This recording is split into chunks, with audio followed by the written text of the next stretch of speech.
ভাই কি সমস্যা কি? প্রীতি ভাবি শহরে বেড়েছে সুইট ক্যান্ডির প্রভাব। দেখতে সাধারণ ক্যান্ডির মতো হলেও এটি মূলত এমন একটি ড্রাগ যা আপনার মস্তিষ্কে জায়গা করে নেয় এবং আপনি একবার সেবন করলে বারবার করতে বাধ্য। এই ক্যান্ডির মূল টার্গেটই হচ্ছে কলেজ ও ইউনিভার্সিটির স্টুডেন্টস। সুইট ক্যান্ডি ইউরোপে বিভিন্ন দেশে প্রচলিত থাকলেও এখন কিছু সিন্ডিকেট মিলে আমাদের দেশেই এর প্রোডাকশন করছে।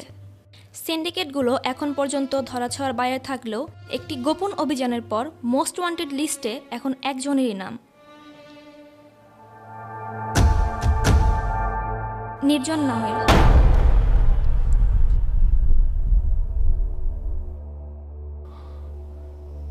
তুই দিছস না ইনফরমেশন? হ্যাঁ, মানে আমি কেন দিতে যাব? মাথা ঠিক আছে তোর?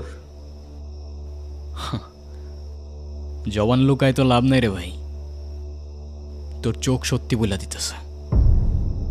শোন, নিজেদের মাঝে ঝামেলা করে লাভ নেই।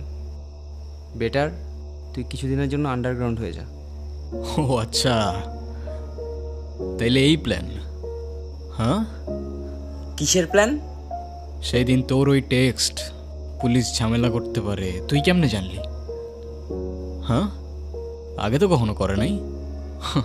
আর আজকে নিউজে ফটো শুধু আমার, আন্ডারগ্রাউন্ড হইতে হবে আমার, সব কিছুতে শুধু আমি আমি আর আমি। কিন্তু তুই কই? হ্যাঁ, তুই কই ভাই? আমি তো আর তোর মতো ধরা খাইনি। ধরা খাই নাই, খাওয়ানো হইছে। আর ভাই সে যে সুযোগ বুঝে পিছে চাকু মারা হয়েছে।